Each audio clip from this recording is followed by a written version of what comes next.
This is the end, beautiful friend. This is the end, my only friend, the end. All right, I'm not sure how many of you are that familiar with Jim Morrison and the Doors. It was old music when I was young. But I think the Doors are timeless and they're memorable, just like a good conclusion is. So in this lecture, I'm going to be talking about what makes a good conclusion and how you should craft the conclusions for your speeches. To begin with, let's look at the three basic functions of a conclusion. These are covered in our textbook. The three basic functions of a good conclusion are, first thing is to signal the end of the speech. We want to prepare our audiences psychologically that the speech is coming to an end. Audiences think of conclusions as pretty significant things, so their attention is going to perk up and they're going to be prepared to receive what comes next, which is your summary. So usually in a conclusion, we want to take the time to recap and restate both the main idea of our speech. So we're going to come up with a unique way of restating our thesis statements, and we're going to cover the main points that were covered in the body of our speech. We're going to sum up those main points with some details because we've just covered them. And now we want to give our audiences a chance to remember them. And then lastly, the third thing we want to do in our conclusions is to just effectively close. And what I mean by that is having a planned, practiced, and powerful final line to your speech. Don't waste the final lines of your speech. And whatever you do, remember that recency matters. And so you got to effectively close the speech. I talked about recency in the last video, so if you don't remember that, take a look. Overall, just remember, don't leave us hanging, right? Conclusions are important. You got to prepare them. They're a part of the speech that really matters, so don't forget to work on the conclusions. Okay, before I move forward, I just want to help you orient towards where the conclusions will appear in the arrangement of your speeches, and I'm going to do so by looking at a basic speech 2 and 3 outline, what that's going to look like, just a basic sketching of that. So see here, you see where the intro is, that's where the introduction would go. When we get to speeches 2 and 3, you'll have 5 parts of the introduction. For speech 1, remember, I'm just having you have 2 parts of the introduction, the attention getter and the thesis. Once you do your introduction, you'll transition into the body of your speech. The body of your speech will typically have 2, 3, or 4 main points. Those will be fully developed and detailed, and that's the bulk of your speech, is the body. Then you transition, finally, one last time, out of the body into the conclusion. And so today's lecture is going to talk about this conclusion that you see here. You have a single sentence transition out of the body. Then you have a part of the conclusion that is signaling the end. That's a complete sentence there. You have a review of the main points. That's usually 1 or 2 sentences.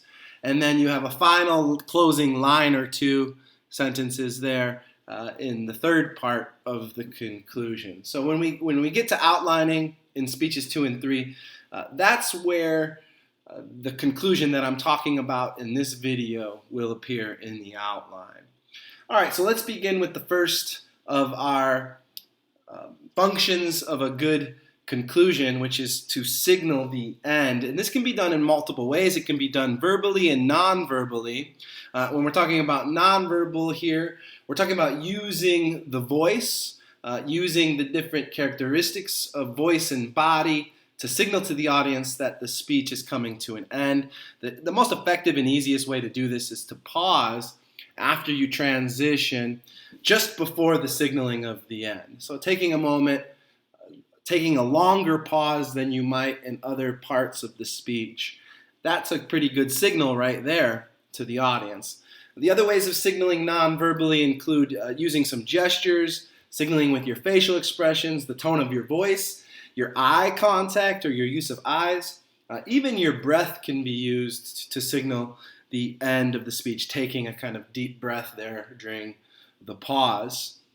Um, you know, these might be hard for you to envision how to do, but just think about when you're ending a conversation or ending a story interpersonally. There are various things we do non-verbally to signal to our audience that, hey, this is wrapping up. So try to practice those when you're rehearsing your conclusions. The easiest way to signal the end, the clearest way to signal the end, of course, is verbally. And there are several different verbal tags that you can use that are pretty clear in signaling the end. And here are some options for you to think about. All in all things considered, finally, in brief, in conclusion, in essence, in short, in summary, to conclude, to sum up, to summarize, ultimately, given these points, and then any other kinds of unique constructions you might create. You can be a little less formal than some of these depending on the situation. So listen, guys, today we learned a lot about, verbally signaling, and then of course these would be the beginnings of a complete sentence that we'll call the signal of the end, okay? Here's some examples of how to signal the end. Ultimately, NASA supervisors made decisions that caused a series of errors and, in the end, the shuttle explosion. Okay, so that is kind of a good signal of the end. I would follow this up with a summary that would probably detail what those decisions were and what the series of errors were that led to the explosion. I would summarize after this signaling of the end. Here's another one. Given these points, our way forward is clear. And then I would summarize my argument. I would restate the problem. I would offer my solution with a step-by-step explanation of that solution. Okay, so that's a good signaling of the end there. And then here's a more casual signaling of the end. So, kids, that's the story of how I met your mother. Please note that would be an okay way to signal the end, but not a very good way to have a final line. You wouldn't want this to be the final line of your speech. I want the final lines of your speech to be less casual than this. But that would work as a good signaling. Hey, guys, my speech is coming to an end here, right? Okay. The second function that we need to do is summarize in our conclusions. I'm not going to give you any examples of summaries here. You can check out the textbook or the sample student speech outline for that. But I'm going to give you some important tips to remember. The first is the summary should, in essence, restate the thesis, but it should do it in a fresh and unique way. We don't want to repeat our sentence construction exactly word for word ever in our speech. So even though we want to be able to repeat ideas for emphasis, we should do so using unique wording. When you summarize, make sure you don't just cover the main idea. You also include the main idea as it was expressed in the main points of the body of your speech. In other words, get a little more detailed than just the thesis. Break the thesis down into its main points and take us through those main points specifically in your summary.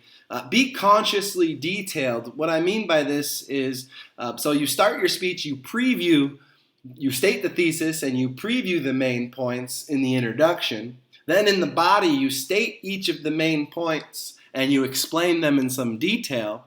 In the summary, this is your last chance to drive those main points home. You want to be more detailed than your preview, because your preview, you hadn't talked about it yet. In the body, you talked about it. And now in your review, go ahead and give us some of those salient, important, really key details that weren't in the introduction but were in the body. So be consciously detailed, be select. You don't have a ton of space, but really drive home and crystallize the main points. Lastly, you can use one or two sentences when you're constructing these. In fact, I'd recommend just go ahead and using 2 sentences to craft the summary in the conclusion of your speech. So you can take a little time with the summary, in other words. Okay, the final element or the final function of a good conclusion is to provide closure. And what I mean by closure, right, is that you have something that's powerful, impactful, memorable, something that's going to leave a good impression on the audience should be the last sentence that comes out of your mouth, okay? It should be powerful, and for it to be powerfully delivered, that means you got to practice it. You have to rehearse it. So don't forget to practice your speeches all the way through to the conclusion. No casual endings to your speeches. What do I mean by that? Well, everybody, that's all I really have to say about that. Or, okay, guys, that's my speech. I'm all done now. Okay, those are casual endings. You can do better than that. Don't waste these final lines. Make sure they're powerful and that they're practical. When you're thinking about what you can do for your final line, remember all those attention-gaining strategies that we talked about in the last video. All of those could be applied to conclusions as well.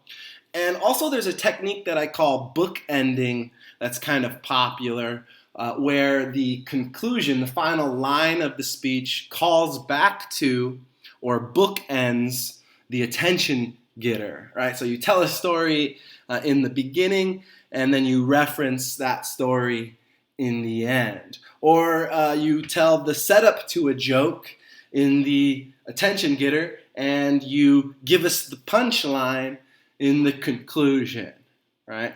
So bookending is often a nice thing to do. Audiences will be signaled and reminded of your introduction. They'll be signaled that it's ending, and they'll be reminded of your introduction if you call back to it. Here's another one that you might think about, another technique or another strategy for a conclusion, which is the idea of the fade. And what I mean by this is using your nonverbal communication to create a kind of slowing, fading out effect at the end of your speech. I'm going to give a better example here in just a second. The opposite of this would be to use the wave effect, or the crescendo it's sometimes called, or the climax of the speech, which gives you a kind of rising action to a really powerful, punchy end to your speech. So I'll try to give you two examples. If I mess up, I'm just going to try again because I'm not going to re-record what I've done so far. But I'll try to do this as a fade first.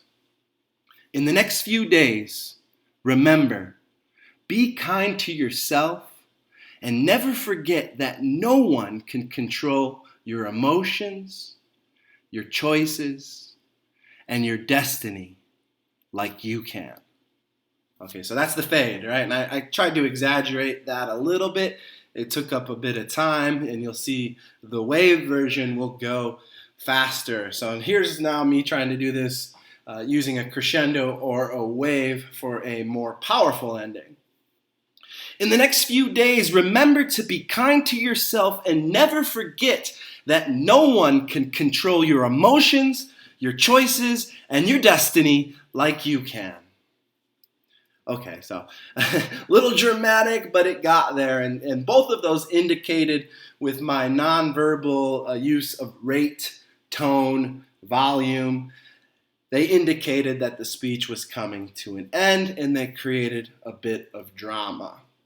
All right, so to summarize, the ends of your speeches, the conclusions to your speeches should do three main things. Signal the end of the speech. They should summarize the content of your speech in some detail, and they should offer the audience some powerful closure.